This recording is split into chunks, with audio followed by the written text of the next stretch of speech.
Oh, snap. Here we were minding our own business on a Thursday night. There's a pool party and Texas lands a commitment, flips somebody. So, of course, we have to bring in the all-star team of Cody Carpentier, Alex Dunlap, the men in black. Alex. We are the men in black. We are the men in black, huh? We all are, I guess. Exactly. So, Alex, I'll start with you. Josiah Sharma out of California flips from Oregon to Texas tonight. I'm not quite sure that was something we were expecting. Alex, you and I were doing a show earlier today, and it kind of sold us this bill of goods that nobody ever flips from these things. Like, nothing really ever happens on these pool parties. And here we are working a few hours later. I kind of want to get your thoughts and take on Josiah Sharma. Well, I think there's a conversation about Josiah Sharma as a player. There's also the conversation about what just happened, right? And the conversation of whenever we talk about Sark and the staff and what your sources have told you, Anwar, what you've reported on Orange Bloods, that they thought that there were flips that were in the offing, right? Things that were going to come to happen. And of course they don't tell us the exact names and they don't do all the rest of it. But what the line was from inside the building was that there are going to be guys between now and the end of August, and also after the season, that they're just not worried about. And they're just, they say, well, they might've committed elsewhere. We still feel good about it. It feels like this is the first kind of domino to fall as far as that's concerned. And gosh, is it a domino that has fallen? It's just such an important position of need. Whenever you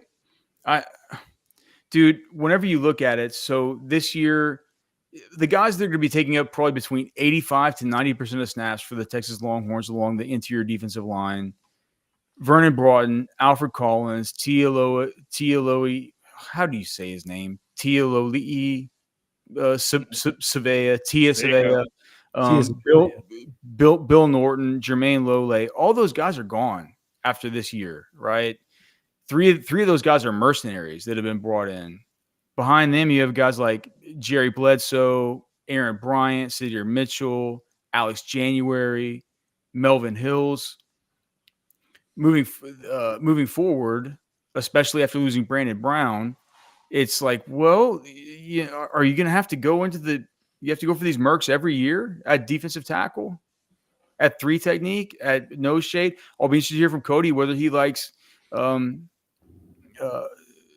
this is more of a nose shade, 3 technique kind of guy. But here's the thing. This is an interior defensive lineman that is one of the tops in the country. And Texas, as far as just an overarching thought on this, man, if you're a Texas fan, it feels good to not have Oregon just do another one of these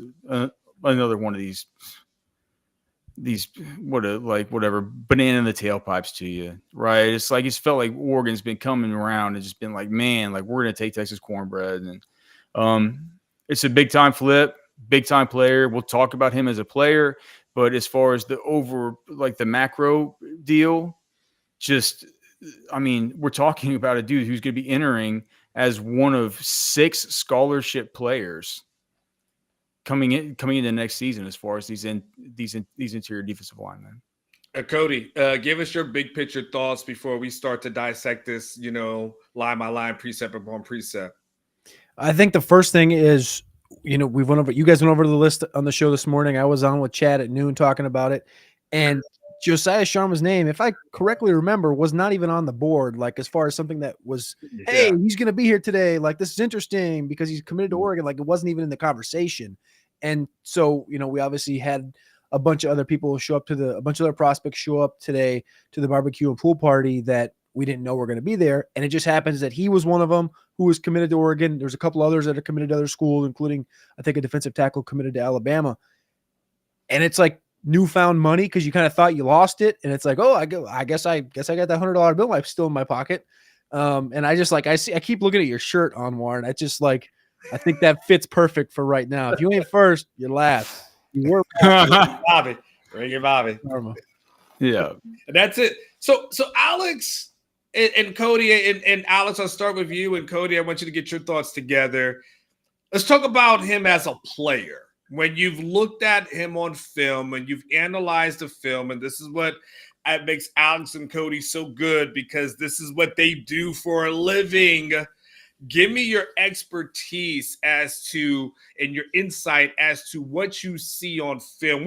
What can Texas expect when you see a guy like Sharma? Okay. The first thing that I'll say is the one negative that pops out about him is his pad level. The pad level at the high school level right now is not good. He needs to get his pad level down. And if he does get his pad level down, it's going to be very, very important, because he has such an explosive first step. He has a very, very dense lower base. It's really weird to see a player like him. And when you watch the huddle, and you can see some of this stuff, maybe we can pull up some of this stuff from the rivals camp here in a minute. But on film, whenever you see a guy who can bring so much power through his lower base without having that good pad level, you wonder yourself, what's it going to be like whenever the pad level gets right? Because here's the thing, Anwar and Cody, what you guys know very well is, once these guys get into a college program, you see it right over at the end of the practice field. You see these shoots that they have to go through. They have to they're taught to come out low. They're like, that pad level gets corrected, right? Yeah. The reason why guys play with bad pad level at the high school level is because they're just better than everybody else. They're stronger than everybody else. Mm-hmm. Look, dude, go look at this guy's huddle. Look at his hand fighting moves. Look at his counter moves. Look at his swats, his rips, the way that he can take on double teams and stuff, where it's a man among boys kind of profile for this guy. Yeah. He's a, what is he? Is he the highest level of 4-star? I'm pretty sure he's look that up. Let's look that up. Maybe the middle level 4-star. He's a 5.8 on Rivals. So I think that's 5.8 is a low 4-star. And I think that if this guy were to have a tiny bit better pad level, if he could fire out at better angles, he would be a dude who you would consider. You'd say, look, dude, look how disruptive he is as it is, right? I don't see many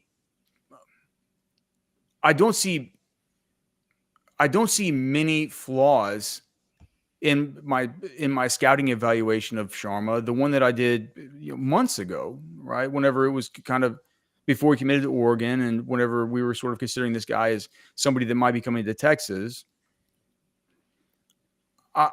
I said to myself, well, like the pad level on tape is kind of bad, but the hand fighting is so good, and like everything else is just so good. The first step is so good. The explosiveness, the burst, all of it, man. You can see him also, like the way whenever one of those plays on his huddle where he kind of creates a fumble, and the linebacker picks it up, and you sort of see him running behind them. He's fast. You know what I mean? Like, and you just say, this is a giant 300-pound man that I think he's pretty built out through his lower body. I'll be interested to hear what Cody thinks about what he could fill out to. He's pretty filled out through his lower body, but I think it's one of these things that through his upper body, he can add some upper body mass. He can add some mass through the shoulders, some mass through the chest, long arms. Dude, look at his arms. Like just look at him down in the 3-point stance. You can tell that he's got very, very long arms.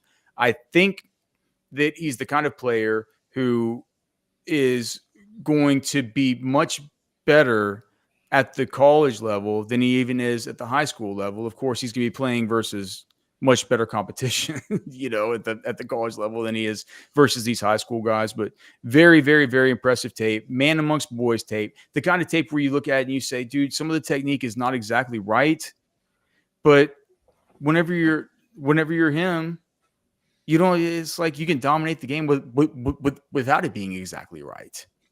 Cody, 6'5", 290, and like you said, like Alex points out, a couple of flaws, but 6'5", 290, athletic, at that point, don't you just say, you know what? That's what a job as a coach is. We'll just go ahead and mold him and we'll make him better. It's 6'5", 290. You said it like Sark tweeted it out like 20 minutes ago. He said big humans. Like that's what you want on the interior, on the defensive line and on the offensive line on the interior. Sharma to me is one that I think is still pretty, I wouldn't say extremely raw, but I'd say pretty raw from a growth standpoint. Like that sounds wrong being 6'5", 290. But some of the things that Alex brought up about, leverage, a lot of surface area, he just kind of pops up sometimes, but he's got pretty solid function of hand fighting at the line of scrimmage. He's got a pretty strong burst upfield. When he does make that movement, he can accelerate pretty quickly upfield. And that's when he's already up, not just at the line of scrimmage. Alex brought up before, where does he kind of lay in? Is it more of a 3-tech 4-eye, maybe interior at the nose, at the 1-tech? I think he's a guy that can probably play both, but I would prefer to see him play down there on the nose. I would prefer to see, I don't foresee him being a guy that sticks on the outside. And as I'm sitting here visualizing it, like we've talked about Lance Jackson for the last 2 months, the idea you could get a Lance Jackson who we're going to probably project to be 6'7", 6'8", 300 pounds here in a couple of years, or 290, whatever it is, match it up with this guy who you could project to be 6'6", 315, 330, whatever it may be when that body fulfills. Like, at moving the way he is if you're watching quick, this, isn't he? I mean, it's quick. That's the burst right there. Like that's the rep right there, dude. Yeah. Like you can see right here. You can see right here, 235.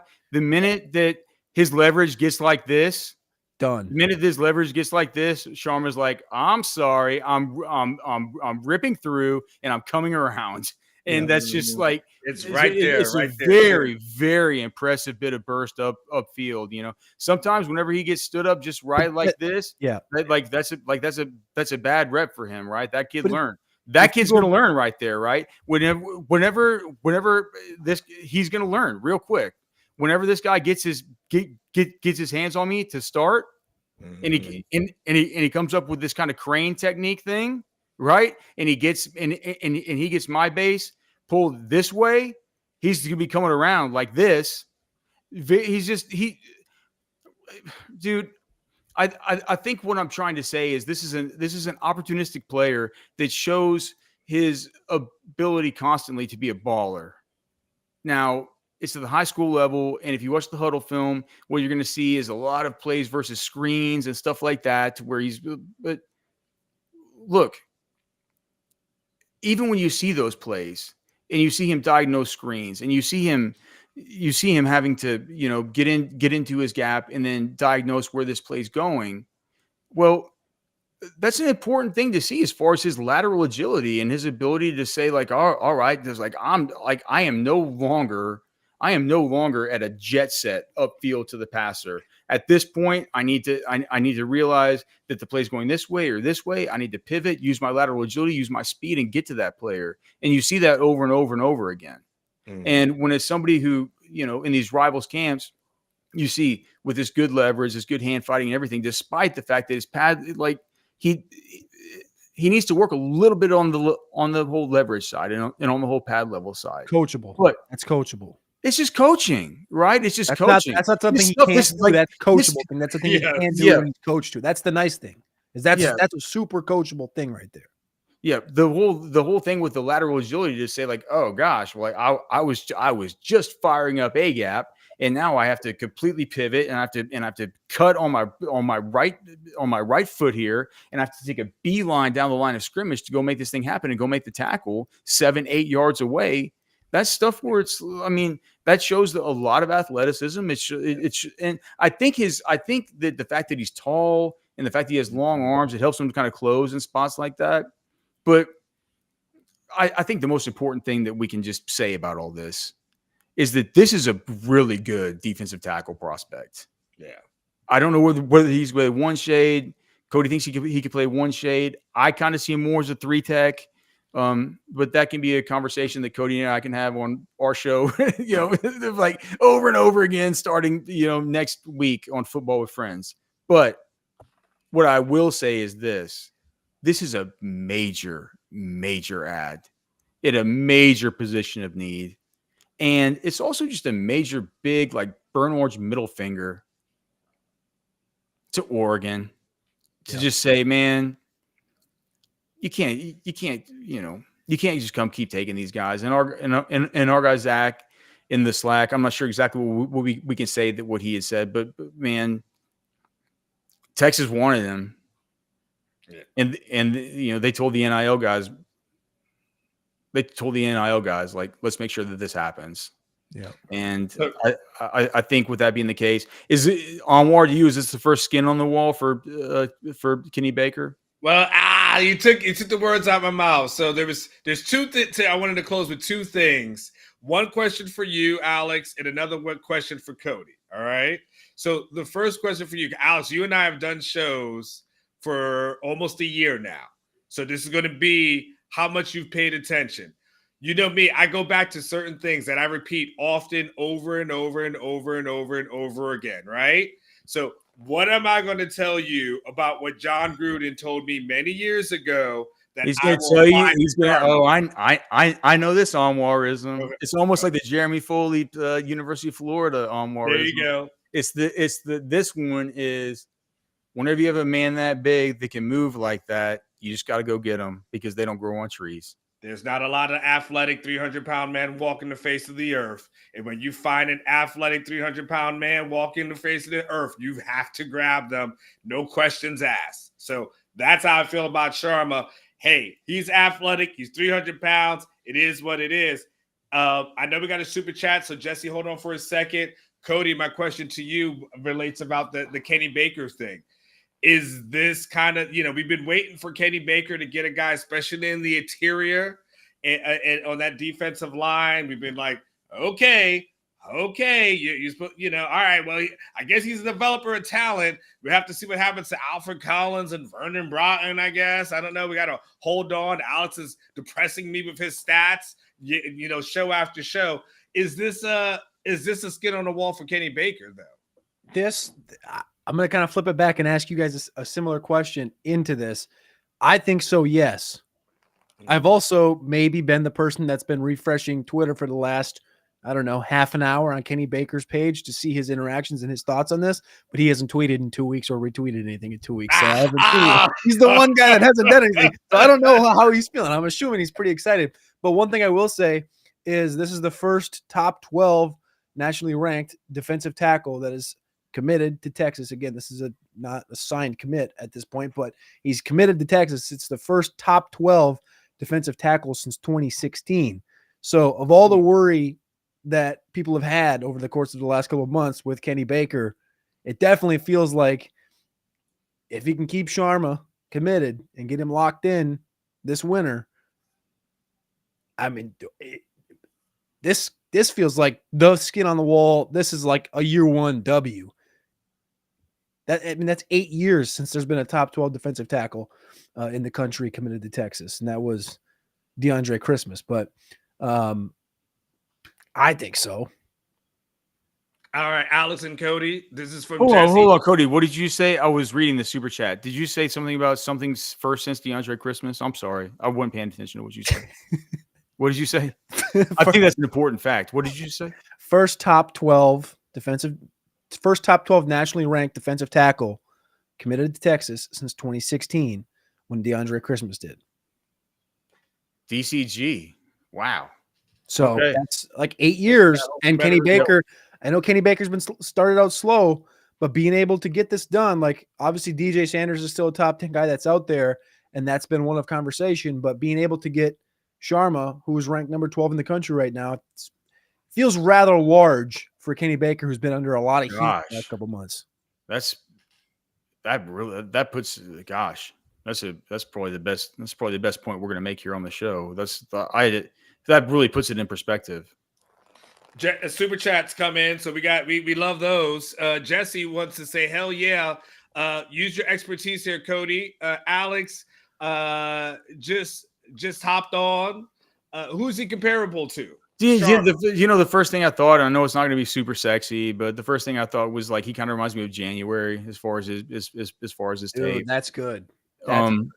That's actually the build. Kind of the whole pad level thing, long arms, tall, man among boys kind of player. I'm just, if you're looking for a deeper cut as far as Texas dudes, it's hard. It's kind of hard for me because when you go back through Herman with the interior, like it's like you think about the Herman and Strong with it's not like a Paul Boyette or a Tank Jackson or certainly not a Hassan Ridgeway, it's not a Byron Murphy. It's not. I don't think it's an Alfred Collins because Alfred Collins was more of a lanky kind of DN type. I think January is the best one that I have as far as a comp. And we all know that Alex January is a player that everybody's expecting really, really big things from. Is that what you agree with that one? I like the January one. I'm just trying to I'm not as dialed with the Texas specific stuff. I'm more like nationally bound. So like Gervon Dexter, who was at Florida a couple years ago, came out in the draft and is like a Chicago Bear right now, I think. He was like 6'6", 280. He's a little more leaner than Sharma, but built pretty similar and could kind of do some of the same things. But I like the January one too. All right, listen, Alex, Cody, I think we have to do a chat for the rest of the night too. I think we got how many hours are we going to do today? So I don't know. I don't know. So I gotta eat at some point onward. I gotta eat and like I say, hello to the kids. So yeah, no, I don't know what the hell's what we're going to do. So why don't we just go ahead and wrap it up? You guys want to give us some parting thoughts and we get out of here? No, just big time, man. Like we say it's time for Kenny Baker to put some skins on the wall. He's got his first one. It's completely unexpected. Who knows what can happen? It's when the staff keeps telling us, they're like, hey, fans, don't worry about recruiting. We have it under control. It's things like this that kind of cement it in your mind. It's like maybe they actually kind of do know some things that you don't know. Bingo. Right. Bingo. Sark said it. We've heard it the last couple of months, and then he said it again in that presser last week at the Texas high school thing. He's like, when these guys commit somewhere, we're not done talking to them. We're going to keep on going. And he referenced all those players, Banks, et cetera, et cetera. This shows it right now. They're grinding, and I think they're going to get the job done. So he's got to stay the course. Money B, one of our favorite guys, always in so the chat. Rich. Dropping them dimes, dropping that 25. Say, great work, fellas. I bet Sark is laughing at all the impatient people that were screaming for the sky a few weeks ago. Just probably about a week ago. Hey, well, here's the thing, Money B. They still want more. All those same people still want more. This ain't it. But boy, it sure do. Like it's kind of like that. Kind of like that. What that 8 feet that we just got in Lake Travis. God, I love it, man. But we need more, and that's what Texas fans are going to feel like. The guarantee on the box for people that said is by somewhere in mid-August or so is what I was told. By the time we got around mid-August or so, someone gave me a specific day. I don't want to use it because then everyone threw it in my face. But by the time we got to mid to late August, that we'd be looking back at the panic that Texas fans and they told me you reporters have, and you'll actually regret some of the things that you said because we've got a bunch of things coming. And maybe they do have a bunch of things coming. So thank you, Money B. Speaking of things coming, Alex and I will be back first thing in the morning. I just hit that by accident. We'll be back in a few hours from now. Cody, are you on no, Alex, you're on with Chad tomorrow, aren't you? I'm a very overexposed Orange Blood streamer right now. I'm gonna be on this one, be on the show tomorrow, and then I'm joining Chad tomorrow for the House Divided show. We'll catch him as out. And you wanna pump up Football with Friends next week? Yeah, dude, Football with Friends. It's me and Cody. It's gonna be awesome. If you guys watched it last year, you're gonna dig it. We're moving to 6 p.m. where hopefully more people can tune in. But yeah, Cody and I will be talking Longhorns mostly, but also we'll be talking about our conference, #our conference, the SEC, looking at these different teams, breaking down all that stuff, the NFL draft, fantasy football, everything you can expect from us. And yeah, man, it'll have a sort of a player and personnel centric lens to it, but we'll also be looking at across the whole conference, man. Like this is our conference now. This is what we're into. And so We are going to be dissecting every bit of it, and we're going to be bringing the things that we love into it, like DFS, fantasy, all the rest. Football with Friends is always fun as hell, man. So make sure you tune in starting Mondays at 6 p.m. All right, 730 people in the chat right now, which means there are 735 likes. So please go ahead and like, subscribe to the channel. Cody, take us home. Close us out, buddy. Hey, they got the defensive tackle. Everyone's been worried. We don't have no defensive tackles. We need help. Byron Murphy's gone. T'Vondre Sweat's gone. Be happy. It's a good Thursday night. It's going to be even better Friday. And we're going right into, guess what? Fall camp next week. So the players are coming. The coaches are ready. And we're here at Orange Bloods to give you all the content you need. That's all.